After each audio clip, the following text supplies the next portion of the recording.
Actually, I'd like you to hold it so we're comments. Hey, everybody. It's Uncle Doug, Fellowship of the Martyrs, Liberty Disaster Relief. We're going to try an experiment. We're not having our Thursday meeting after the live, so I have an opportunity to go to the auction that I don't usually get to go to on Thursdays, and we're going to try this. This is Eric. Say hi, Eric. Hello. He's holding the phone so I can drive. So Cameraman. it's hands-free. Dominique, God bless you, love you. I am a long way from the chat. I don't know, we're not going to do an hour. You've got about 20 minutes till I get to Liberty. And then I'm going to try and take you in with me into Retail Rebel to show you what the auction's like. But then when I start bidding on pallets, I got to use this phone. So I didn't work this all out really well. Hey everybody, Thomas, God bless you. We are ministry here outside of Kansas City, praying for revival, the restoration of the bride, trying to change the world. No big deal. Trusting God for everything.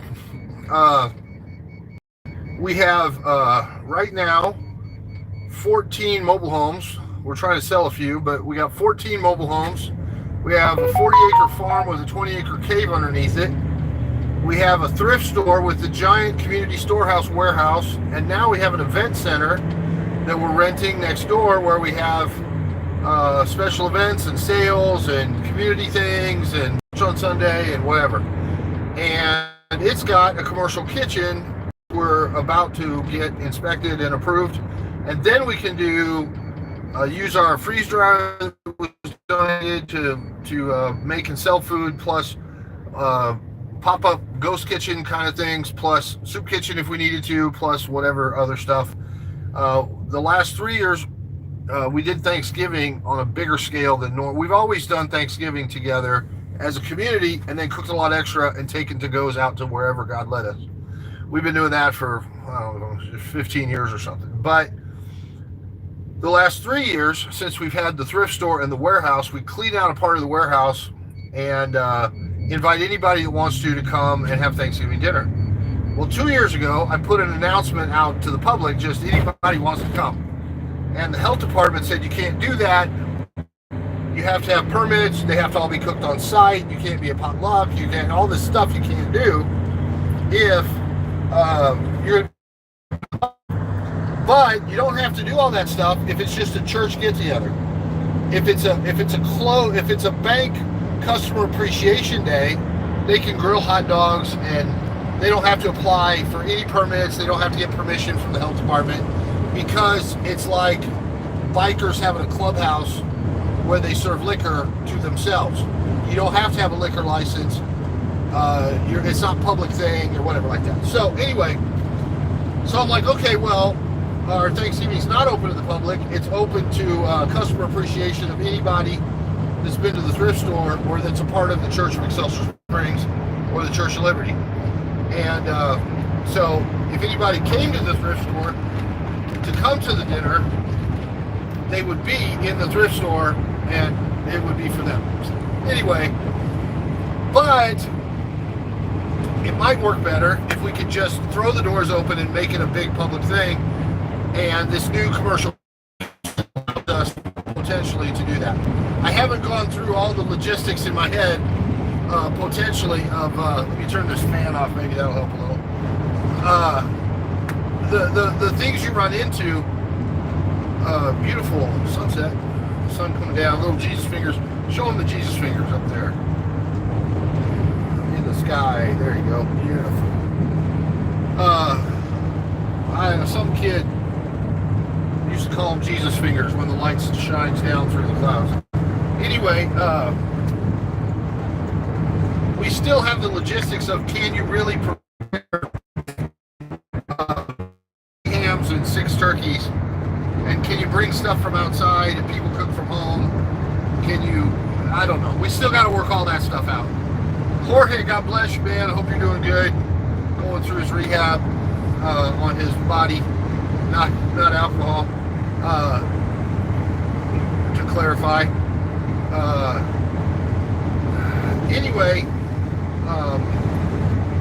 food has become a bigger and bigger part of the thrift store. We started probably 2 years ago. Started to try to find discount food. We had toilet paper and paper towels that were originally donated we could help people with. Crepuscular rays, it says, is what those sunlight beams are. That's nice. I like Jesus fingers. So, food has become more and more important and making a difference in people's lives.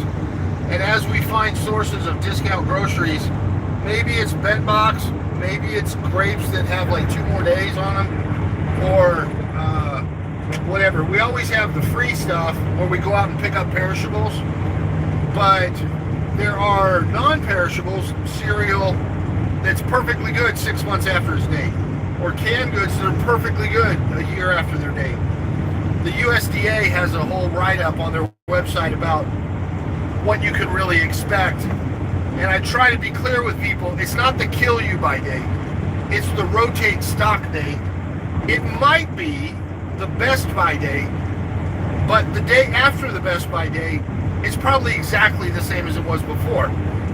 In some things, it's going to be years before it's anything other than still okay. You might not have the crisp in the green beans or whatever, but the tomato sauce will start eating through the can, and if it's rusty, that's a different thing. But we've been eating food pantry food for 20 years. You sniff it, you go on. Sometimes you have diarrhea, you get over it. But we've never dated food. Way back when we had the townhouses, let's see, Jorge, calf pain, found a video to help. Good job. When we had the townhouses in the beginning, and we had spent all the initial money we had, the assistant was here, stole $9,000, and Rusty and I were going through leftover MRE packets, pulling out the crackers and the peanut butter. There was a discount wholesale grocery place down in North Kansas City that had like 3-year-old freezer hot dogs and weird Chinese cereal or Japanese noodles, but you could leave there with a cart full of stuff for $20. And we fed everybody for a while when we had a couple of townhouses and didn't have any money on just that stuff. There were probably some Christians that were supposed to donate money and make it easier for us that didn't, but it did teach us that there's a lot of good food. The USDA feeds about 40% of greenhouse gases from landfills are from waste food. And they recommend when you have leftovers, find people, then animals, then compost, and then put it in the garbage disposal or in the trash. And so we're pretty good about that. When we pick up stuff, there's always a certain amount of crushed baked potatoes or salad that's too far gone that goes to the pigs or the chickens or to the compost at the farm. But we don't throw away too much food. Too long, I can't read it. Traction, decompression, treatment, God bless you. We are just now coming into Liberty. This is the Liberty Village Mobile Home Park.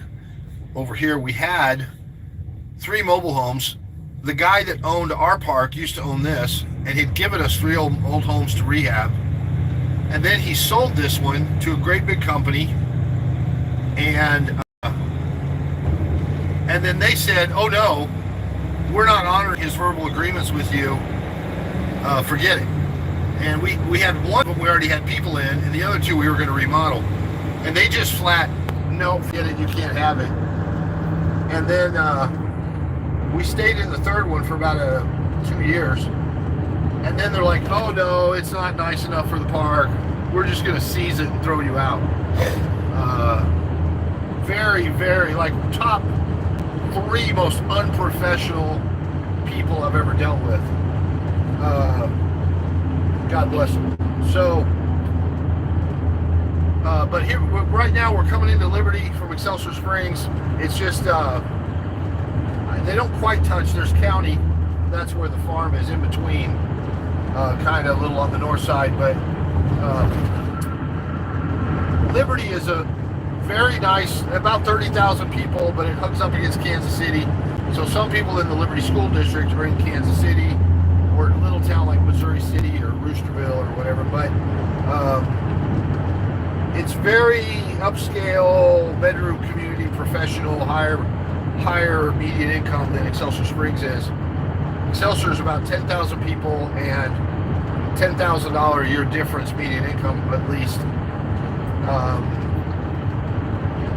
Liberty's trying to move in a lot of warehouses, two new big Amazon warehouses and trucking and other stuff to get some more tax revenue because they're kind of landlocked by the river on the south. Liberty's the oldest town in Kansas City. Not that you need to know all this stuff, but it was as far as you could go on a riverboat from St. Louis, and then Liberty was the beginning of the Santa Fe, Oregon, California trails. I did that backwards. Santa Fe, California, Oregon trails. And but then Independence, Missouri, started on the other side of the Missouri River, and it kind of took over and grew because you're going to have to cross the Missouri. You buy a wagon, you buy oxen, and you head off. Well, you're going to have to cross the Missouri because it goes this way, and you got to go that way.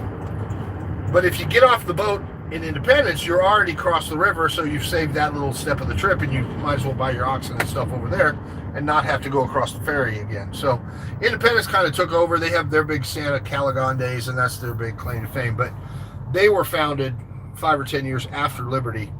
And then later, they dredged the river farther to the Kansas City landing where the Missouri River turns north and the the Kansas River hits it. And that's as far as you can go with barges and riverboats and stuff. They don't, I don't think they take big boats up farther into, Nebraska. It becomes the line between Nebraska and Iowa and then South Dakota, and then it goes all the way over to Butte, Montana. Trivia: the Missouri River is the second longest river in the Western Hemisphere after the Amazon River. It doesn't flow as much water as the Mississippi River. The Mississippi River's bigger, but it comes kind of straight down from Chicago, whatever. And the Missouri River goes from St. Louis like this, all the way to Kansas City, and then all the way up, and then all the way over to Butte, Montana, to the Continental Divide. And there's places in certain seasons you could step across it, and it doesn't seem like much of a river, but it is the longest continuous river north of the Amazon.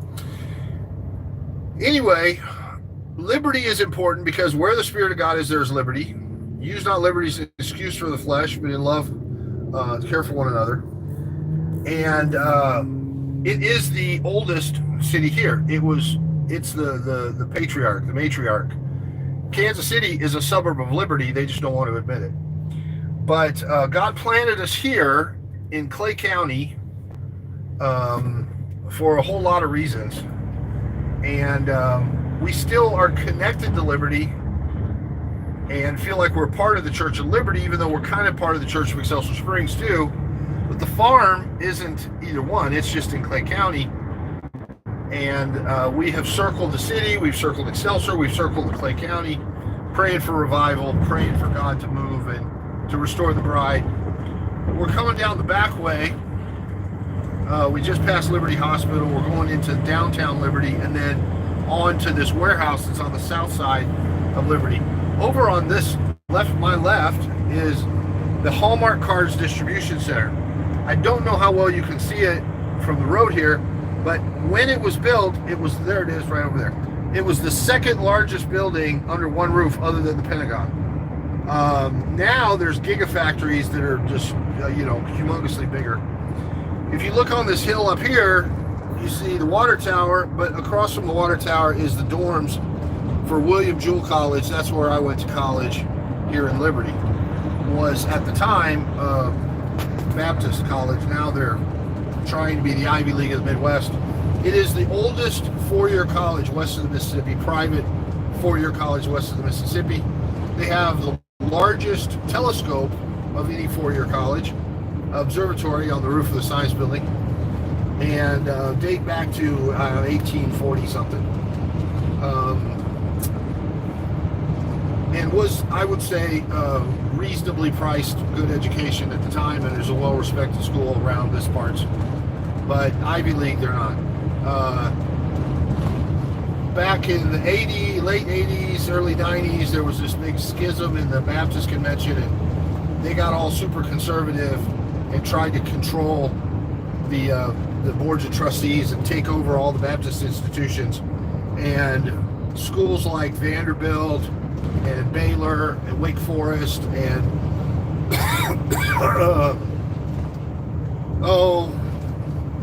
Jewel and Southwest Baptist and others were like, yeah, we don't need your $1 million a year. We got a $50 million endowment. Why don't you just not tell us what to do and, take a walk? And so they kind of cut their ties with the Baptists and have become more and more and more liberal. When I was in school in the 70s, the freshmen had to wear beanies.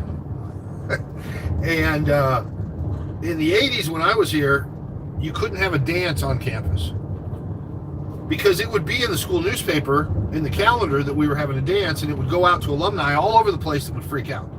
So you could have a street bash, you could have a foot function, you could have a mixer, but you couldn't call it a dance.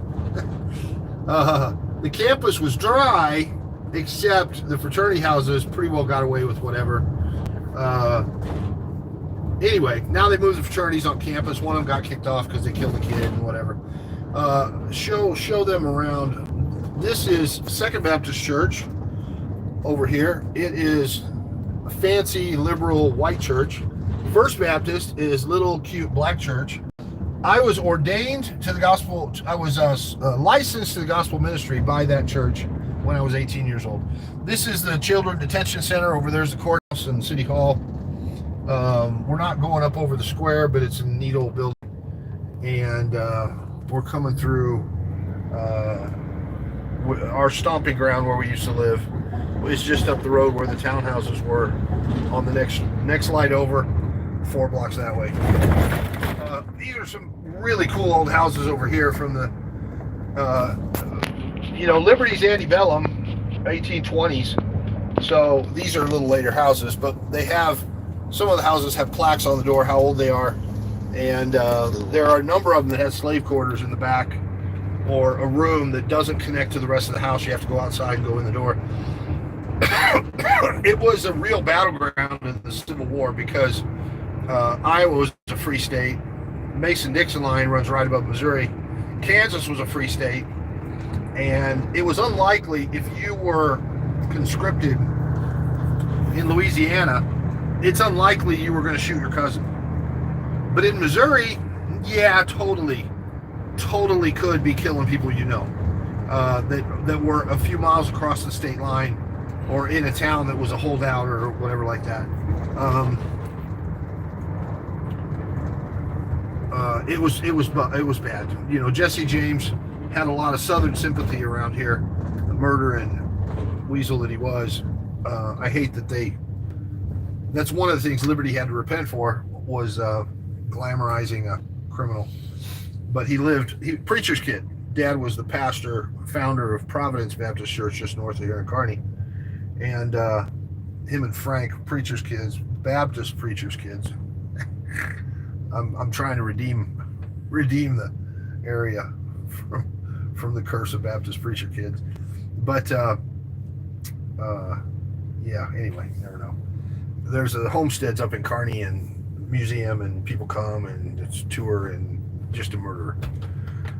Wish they wouldn't glamorize anything he did. Anyway, we're headed into South Liberty, which is mostly undeveloped part of town, where they're putting all these big warehouses and trying to put apartment complexes and milk whatever left of the tax base they can get out of the open land they have that's inside Missouri city limits. Over here on the left is the Oddfellows home. Now, it used to be the Reed Springs Hotel.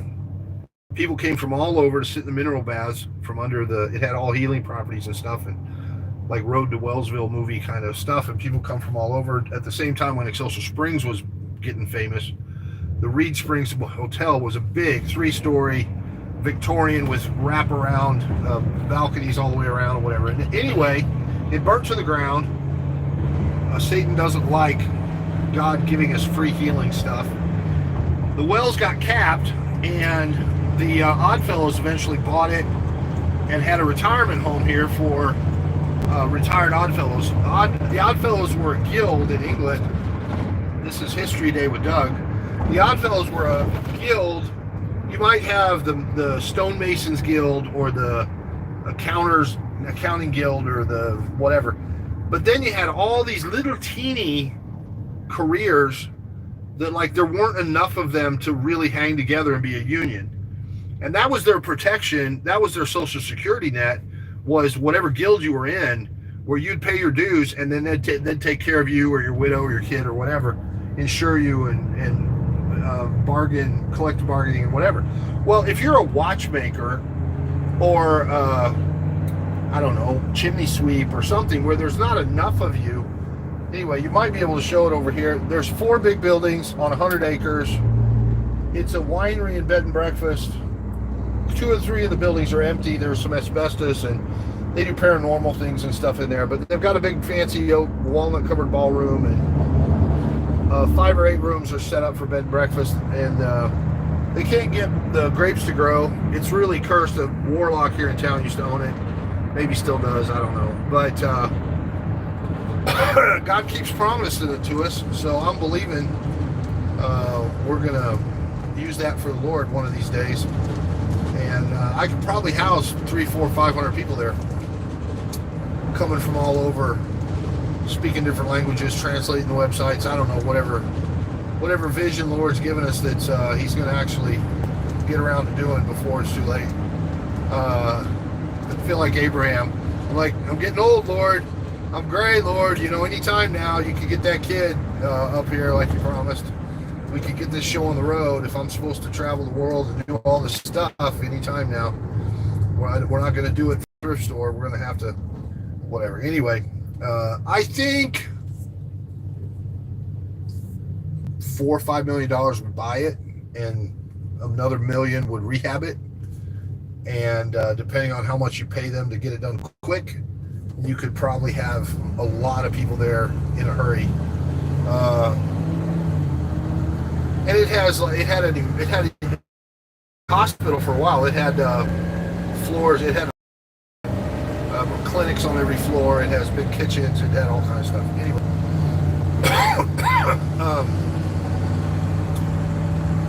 I know we're supposed to be back in Liberty. I know Excelsior isn't the end game, but revival, if you study revival history, it was usually in small towns. If you study Finney or the even the Welsh revival or the Methodist Circuit Riders, it was small towns. Because I have a cup, and in my cup there's me, there's Jesus, and there's whatever bad stuff doesn't belong. As I turn to Jesus and repent for the bad stuff, he gets that out. But then he's got to crucify pieces of me so I don't keep inviting more bad stuff. At some point, my cup gets bigger and bigger and bigger and stronger and thicker walls, and I'm a good steward of it. And he says, every house there's vessels for honor, vessels for dishonor, vessels of gold and silver, and clay and wood, be the latter. So you can obviously grow from one to another. A chamber spot, aspire to be the gold goblet in the hand of the king. To have bigger capacity, to have better materials, to you know, whatever. Well, at some point, your cup gets big enough. I did it. Okay. I did it. Okay, are we back? Jorge, Dominique, somebody tell me we're okay. Said buffering. Somebody say they can hear me and we're okay now. Back. Okay, good job. Well, boy, I just left a lot of stuff unfinished, didn't I? So the Oddfellows were a guild of all the little guys that didn't have any other guild that came together into one big guild. And when they retired, got old, they could go there and live. If they died, their widow could live there. Their kids had an orphanage there. And it was kind of a safety net that worked great. Everybody kind of worked. They helped raise the animals. They sold food at the market, plus whatever they needed to feed themselves. It wasn't a handout. It wasn't charity. It was a work camp for these folks that could, to support the ones that couldn't. It was very Christian in that sense, very Book of Acts, until Social Security came along, and then people thought it was okay to start taking charity instead of working for it and not wanting a handout.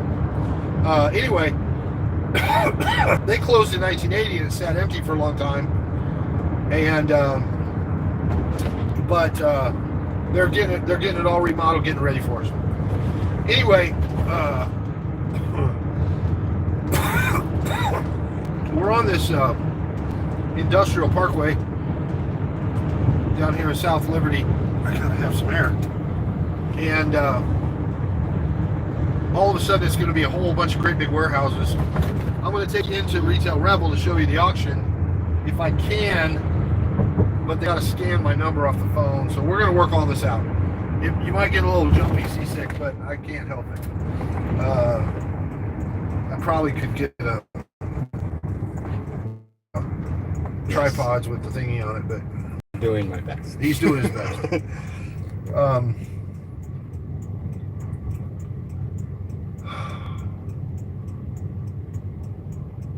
It's all coming. It's all coming, folks. Everything he promised, whatever he told you he was going to do, he's going to do.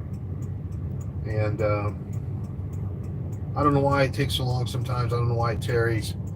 Back in 2005, I thought it was imminent. We got a word that the bridal party was there, the groom was there, but the bride's dress wasn't ready.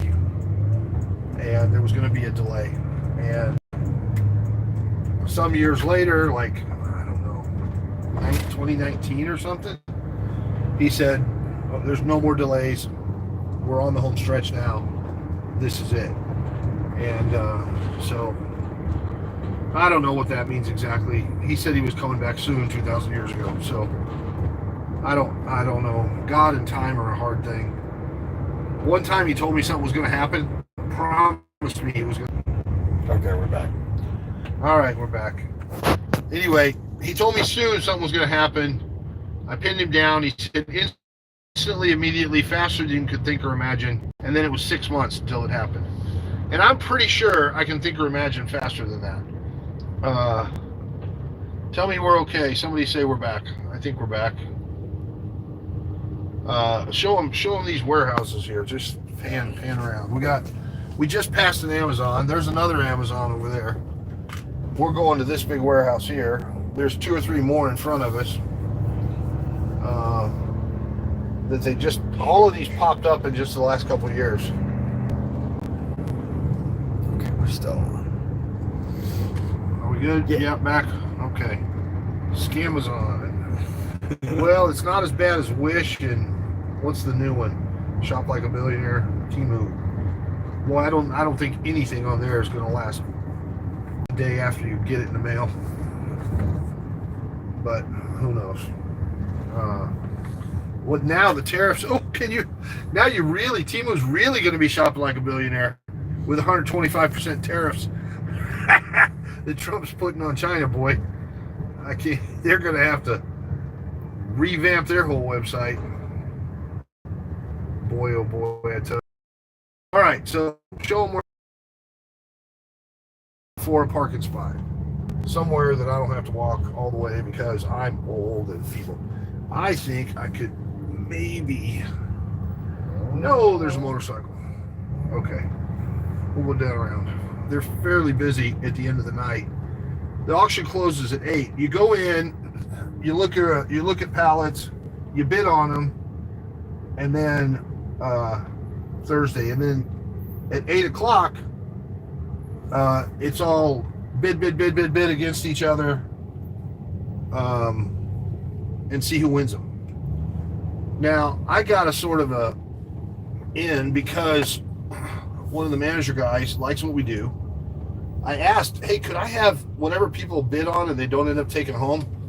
Could I have it for the pantry or whatever? Like if they have food they don't want or it's dated. Or one time a guy gave us almost a half a pallet of nutritional things and supplements and vitamins because he didn't want to put them on eBay if they were within 6 months of the date. I'm gonna get a drink here. And he's like, well, you can have them, and we sold them all, made $1,000 or something on that half a pallet of stuff.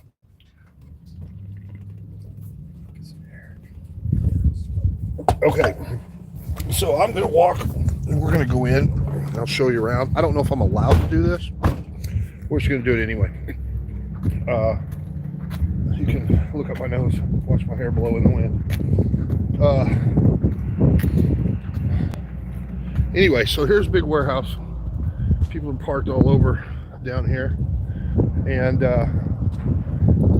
we go in and then we bid on this or that pallet with a $10 minimum bid, and then at 8 o'clock we can tell 1, and tomorrow we come with a box truck and pick up whatever we want. Some of it is just junk. Sometimes there's groceries and other stuff. It's a pretty good deal. The more people come, the less the good deals are, and a lot of folks are figuring out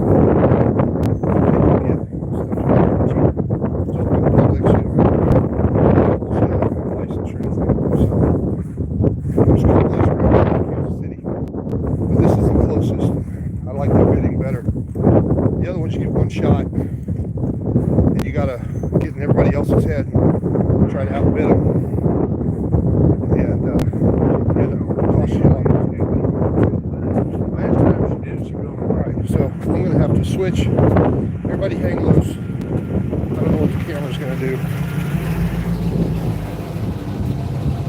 Oh, thanks, man. Oh, thanks. Did somebody call me? Oh. Okay, hang on, guys.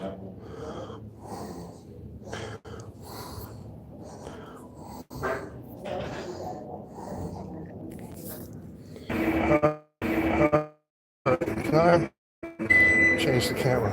Okay. All right, so here we are inside this thing. There's tons and tons of pallets. We came in over there. Oh. It's like a football field of stuff, but I need the list of what is not bid on yet. Hey, boss. I guess I'm supposed to ask you for the list, or somebody else for the list, of what's not bid on yet, or is it one for me?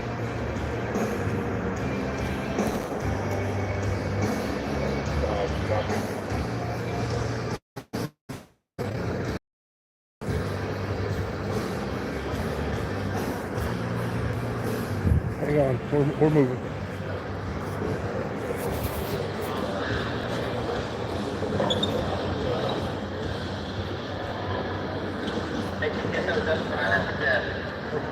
Thank you.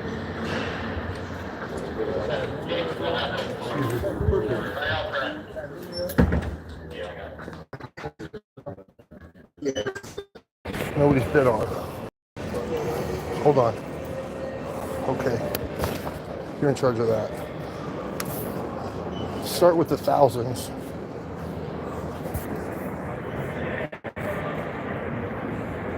Here, you need a pen? Yes. Okay. 1,300 is the first one, huh? So we have a list of all of the pallets nobody's bid on yet. It's a $10 minimum, so there's a chance we're the only ones bid on them. They don't start until 1,300, so they are in order. That's the good news.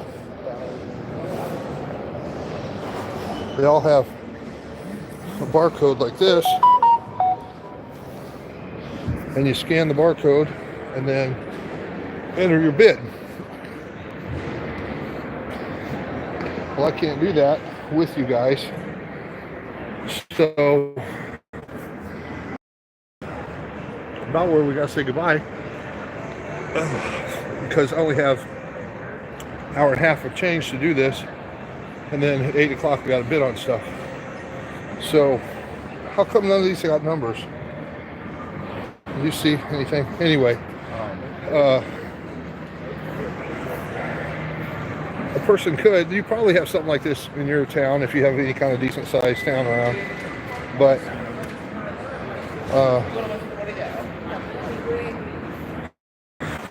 I just love you guys. So, Dominique, put the whatever if you haven't already. I haven't been able to see it. If you want to help, you want to come see us. We got a conference coming up. The schedule is on the website. We just open our arms for a weekend. If you guys want to come, get prayer and hang out and see what we do, we'll make time for you. Books are free online. You can download them.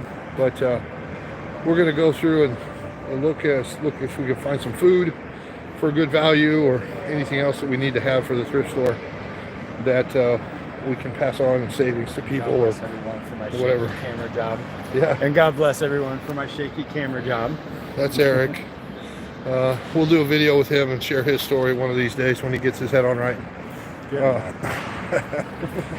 God bless y'all. We're gonna go around bidding on this stuff, and then I'll try to do an update and let y'all know how it all worked out later on. Bye-bye.